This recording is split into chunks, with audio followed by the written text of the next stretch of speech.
back to another one of my video. Don't forget to like, share, and subscribe. And thank you for subscribing. Today I have Dad with me. In the first video, if I get to, it would have said that we didn't get to do a video a couple weeks ago because we're busy celebrating Mom's 90th, so we had party planning and all of those good stuff. And last week Dad went to a funeral, which was one of his students, past student, who a pastor. He was a pastor, right, Dad? And he died suddenly, and so Dad had to go and support and give his tribute, which was a good one. Dad, you did good. But in today's video, I don't want to say it's a rich or poor kind of thing. We're going to discuss how poor people see rich people and how rich people see poor people. And Dad, we started this conversation because you were watching a video, so I'm going to let you go over and explain that.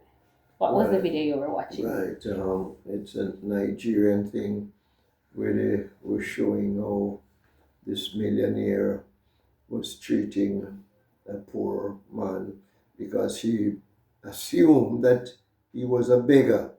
He didn't actually beg or anything, but because he was not properly dressed and what have you, she reckoned that even just coming near to her, he was trying to get something from her, and she despised him very much, chased him away, letting him know that he must go and find something better to do. But Dad, you know that I remember you said to me, because when I heard you watching the video, I asked you what was it about, and then you went to explain, and then you said you wonder if this is true, if this really happened, like where rich people really, like in Nigeria, people we know. I have heard a story, people who live there say that's how some of them really treat their helpers like they're nothing, treat them like they're really, really nothing.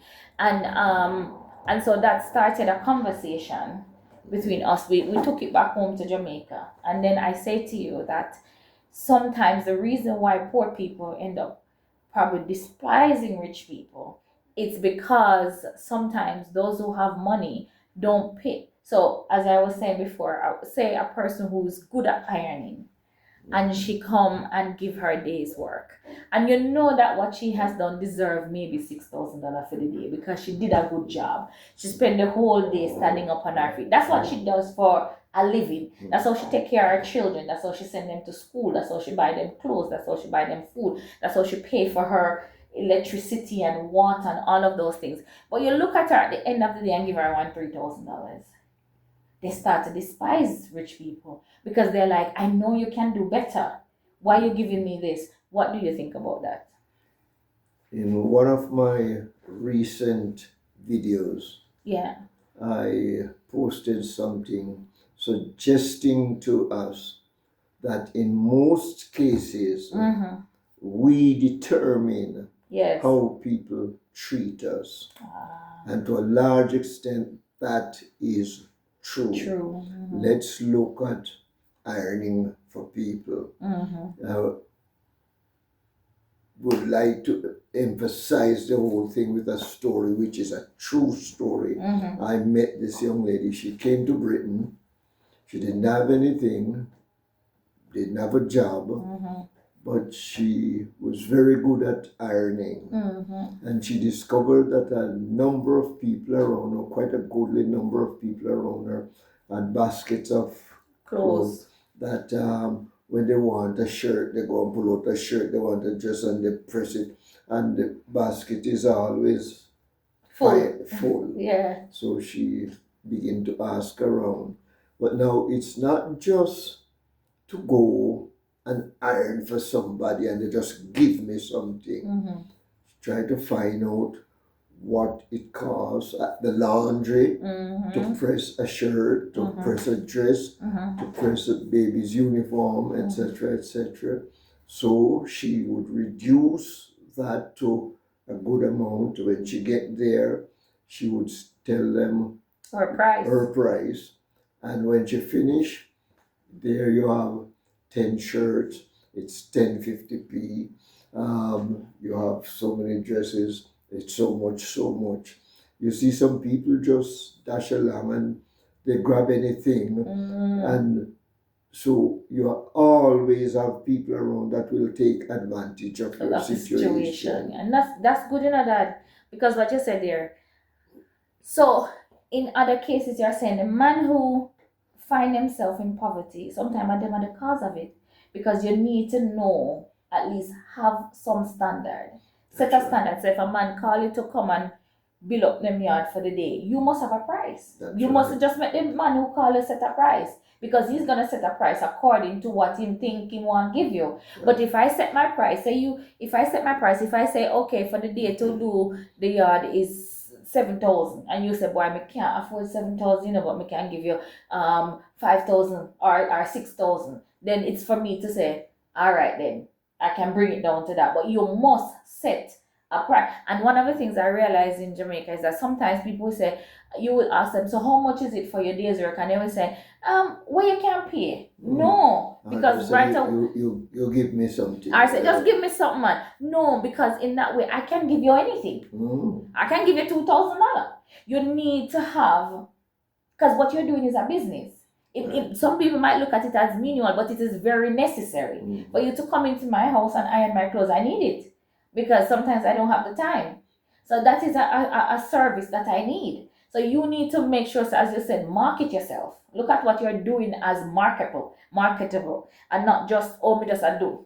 And so you will keep yourself. I remember you shared a story with me with a young lady from Brixton Church who her father was a fisherman.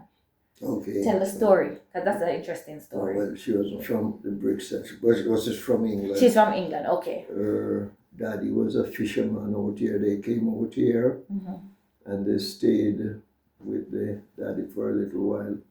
They noticed that he would go out to sea, make his catch, come in, and then people would file around.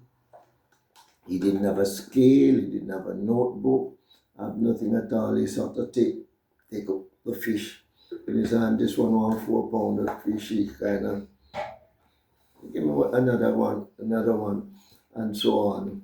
But the young lady said no. And they wouldn't pay him right there, right? They might trust the fish. Right, tomorrow we pay. The young lady said, no, Dad, you can't do business like that. She said, but what am I to do? She said, all right, give me some money. I go get a scale. So he never have a scale, he was just using him hand. So for all I know, they must say give me a pound of fish, but he might be able to give them 4 pounds because they might use him hand. Exactly. Oh Lord. So she got the notebook, she got pencil, and she got out there with him. This one would come and ask for 4 pounds of fish. She put it on the scale.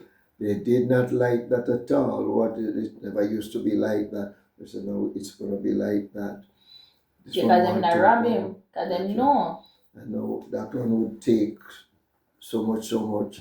It was noted in the book against that person's name. So tomorrow morning when the person come back and want another amount, no, you didn't pay for yesterday, you can't get any today. They pay up. So before she returned to England, the father's business was completely turned around. To a business. He was seeing some money. Yes. He was able to do a few things, but then she had to go back, and he was very sad about that because obviously he's going right back to the old stage of just handing out. Maybe poor fellow couldn't even read. That's it. But then if you get somebody to do it, you could pay that person. Yes. And have some other money there. So even if you're doing a task that is not top of the range task, you can develop a certain amount of skills and understanding. And because some of us, we are ready to take what is offered us, we can only see what is going for the moment. But if we hold out and say, no, well, look, that is what it's going for. That is what it's going for. Now I have some men that work for me now, and they come and they do a little job. They say, Mr. Henry, we have to measure it up, and it's according to measurement they pay. Yes, look at that. So they're not just saying, give me a little money. Right. They're doing it according to measurement. You know that when I was in England, I as when you travel, you have to do whatever you get your hand to do as long as it's honest. So my mom, we used to go and clean for this. We started to clean for some people, and we realized that okay, me and my mother was doing it, and I started to think, oh, I could turn this into a business. So when somebody would call us and say, I want my house to clean, I didn't just take the job. What I would do, I would say, I'm going to come and look at the house, look at what needs what need doing, because they would say how much you charge, and I would say we're gonna come and see the house. Sometimes it was far distance. We'll get up early, get with bus, whatever we need to get there. I will go and I will look at the job. I will look at how the house look. And according to how it look, I might say to them, it's gonna take at least 3 people to do this job because it's a heavy job, and this is the amount I'm going to charge because I would have to pay the other person who is coming along. So it wasn't just about getting up, but then I realized also there were some people that they will ask you to come and do a job, and in your head sometimes you're thinking that they would know better. You finish the job, and at the end of the day, what they're giving you make no sense. You know what I mean? Yes, well, if it's just give something, then nearly everybody going to take advantage of that. That's right. You must have a standard, and even some people don't allow you to set you're setting a price. Walk away and leave. They're telling, and then sometimes, especially when you're in a foreign country, you're like, if I walk away, especially for those who don't have papers, it's kind of hard to walk away. Because if you walk away, where else do you go? But we're not just talking about that. We're talking about living here in Jamaica. And you find yourself, you're good at something. You're good at you're good at cutting the lawn. You're good at trimming up trees. You're good at all of that. Don't just let people just pay you anything. You're going to keep yourself in poverty. Take that and make it into a business. And also one of the things that I find with us, we're not, when we get a job and you hire somebody and say, okay, I need you for the whole week to come and do this. Sometimes they're not turn up. That's right. Not true. That's right. They're not take it seriously. Or they take on 2 or 3 jobs and they're just dashing between. And they're not giving quality service. That's right.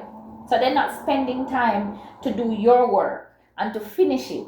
And so that next time you will call on them, you will even say to somebody, I know somebody who will do the job and do it really well. But Dad, we're talking about how rich people and poor people mingle. How does poor people see rich people? As you were saying that sometimes some poor people think that it's rich people making them poor. And you try to explain now that that's not always the case, because it's for you as the man who don't have more to set a standard and to set a price. So even if the rich man asked you to come and come do something, you have your price, right?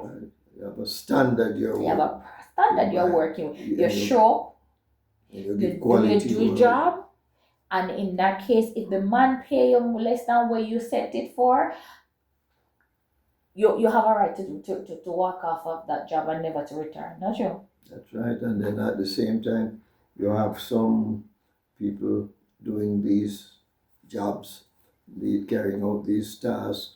They look at somebody and they say, well, he must have money, so they decide to charge you according to what they think you have. Yes, that's another thing. So now it's not a one thing like rich people despise poor people and treat them any and anyhow. It works both ways. Yes. Sometimes there are wealthy people who are trying to get as much out of the poorer person, get as much as is possible. And then there, on the other side, you have poor people. They are trying to get out as much as is possible, to the point where if you allow some of them, they destroy whatever you're doing. Yeah. And they take all that you have because they can only think of what they get today. Yes. And not to realize that if you continue, the stupid idea is thrown around by politicians, preachers, teachers about wealthy people. But if you were to get rid of the wealthy people, we would crumble. What would keep society going? But we need money, Dad. Okay, I'm gonna drop this in. Okay, there's this shorts I was watching. This black lady married to this white man. Now he's 77 and she's a little bit younger. I don't know her age. She never revealed how old she was. And in the comments, some people were like, oh, some people were like, she was replying to a comment that was sent in that she only with him because of his money. And of course, some people were like, you know what, how can you be judging like that? No, I write in the comment, and in my comment, I said, so what if you marry him because he has something? Is there anything wrong with marrying somebody because they have something that can help you in life? You see what I mean? I'm just saying that to say, what is wrong with somebody finding somebody who is able to help you to reach to where you need to go, because we need money in order to, you see what I mean? I don't think she married just for the money, but also there were opportunities there. Why would you marry somebody who, I'm just saying, why should she marry somebody because they're poor or whatever? If he happens to be rich and you fall in love, that's just a plus, right? Well, it's not as straightforward as that. If she married to this rich man, thinking she will get something, and she's giving him good care. That's it.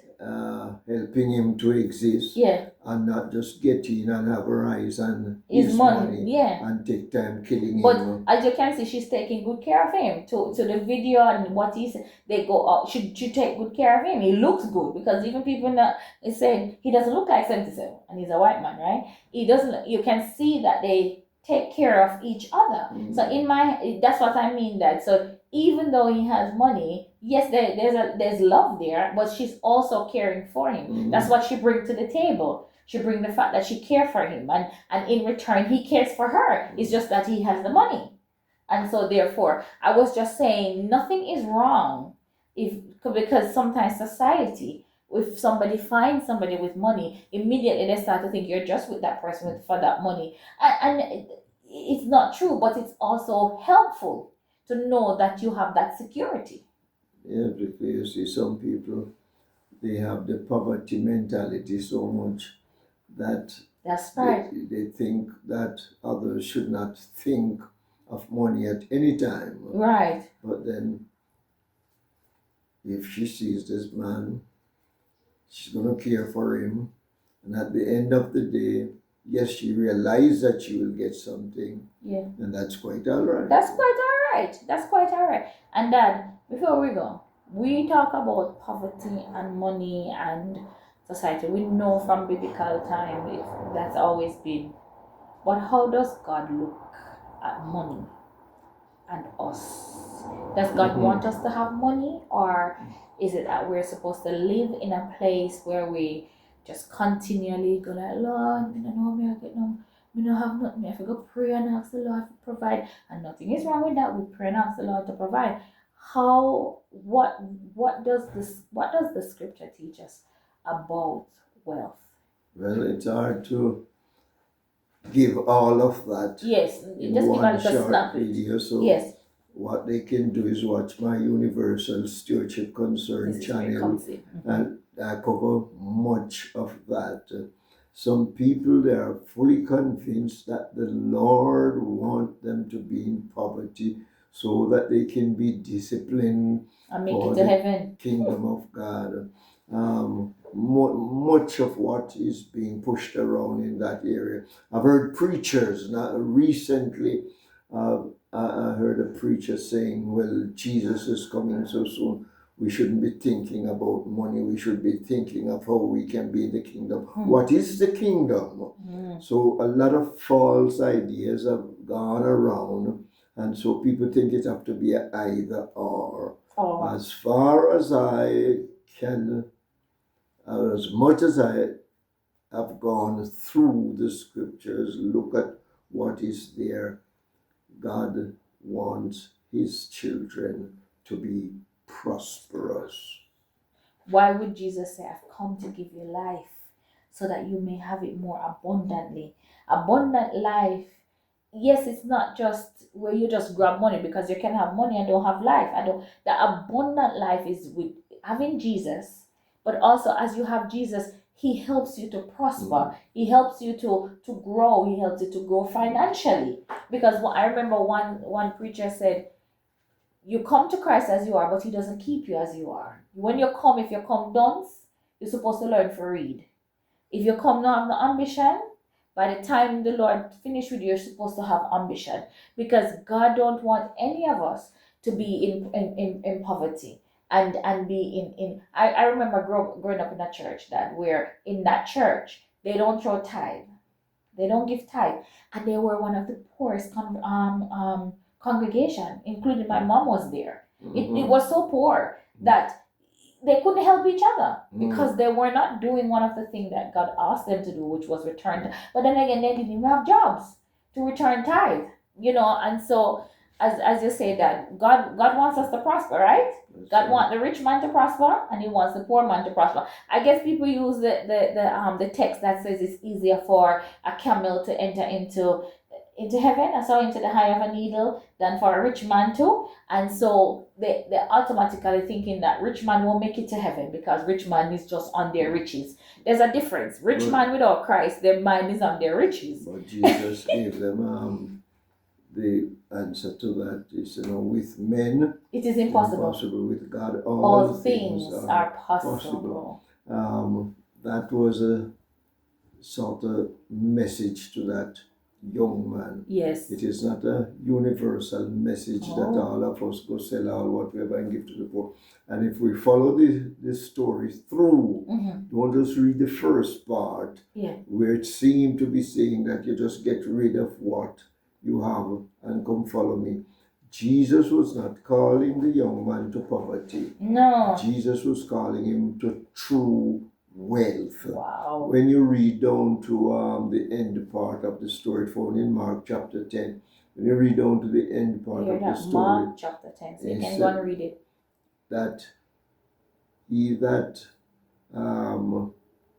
sort of get rid of land, husband, wife, this or that, for my sake and the gospel shall, and Mark me spell it out, shall have 100-fold in this life and in the life to come. Turns it. But we seem to think that Jesus is just saying, "Oh, come and I'll take you to the kingdom and we spiritualize away." In the Bible, the spiritual is not divided from the temporal as we try to make out. They are tied together. It's true. And when you go through scripture, you discover that every person that the Lord called to serve him, he is promising them some wealth or other. Some people say Jesus was poor, and so we ought to be poor as well. But look at Jesus' life, and then you will begin to understand what Jesus' poverty was all about. Feeding 4,000 people. I know, right? Poverty. No. He had a clinic service there. People come with their blind eyes. And he made them see. Restoration. Lepers came, restored them. Dead, raised them to life. Well, if that is poverty, then many of us would enjoy that sort of poverty. So when we take out some of these little bits and pieces and begin to put them on our shoulder and begin to make ourselves poor, then we're in big trouble. I have seen so much of it through my lifetime. Some people who could have done better, they court poverty. Yes, I behind the whole God knows best, and the Lord will, it doesn't matter, the Lord will provide. For me, I believe that the Lord has given us so much, and we need to make use of it. That we don't want to go too long. And then while we foolishly deny ourselves the opportunity to prosper, we turn around and we dislike those who are prospering. And we put all sorts of labels on them. They were doing this, they were doing the other, and that's how they come by. Yes, some people are doing wrong things, bad things. In every situation you find it, where they're doing wicked things, killing people, stealing from people, telling lies on people, doing people out of their means to get where they are.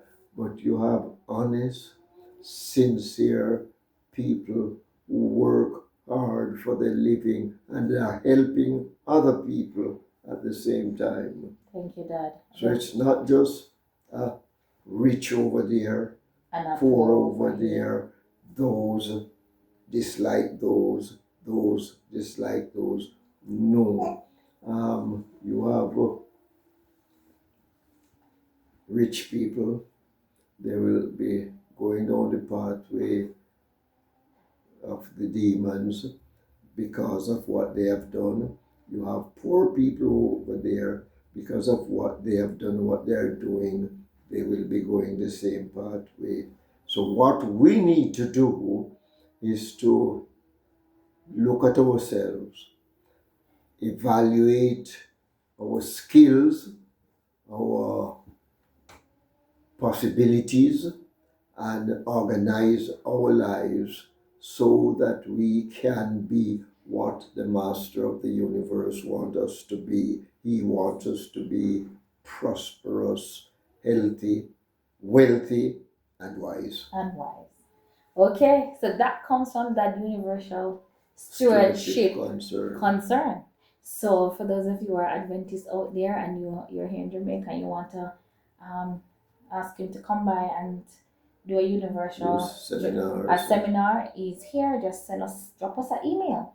Or you can just send us in the comment. And we'll contact you. But that have a wealth of knowledge around things, which he keep telling me, Shelley, you need to do better. So this is for me. By the way, the funeral I went to last week, one of the persons who paid tribute to the young pastor said he has never heard another pastor talking so knowledgeable about stocks and shares. I was quite happy because it's in my class. Yes. He learned the availability of stocks and of building prosperity through stocks and shares. Yes. That would be another video. I don't want to keep you long. We're already gone too long. I didn't want it to be half an hour. But please watch and like and share and subscribe. And again, if you want us to do a part 2 on this, as you can see, we have a lot to talk about prospering, especially for us who are in Christ. Some of us are there and we are struggling and we are poor, and some of it is down to what the pastor has been preaching from the pulpit and what other people have been telling you. God don't want you to be poor and begging. I don't like it, and I don't think you do. So anyway, don't forget to like, share, and subscribe. Until next time, bye.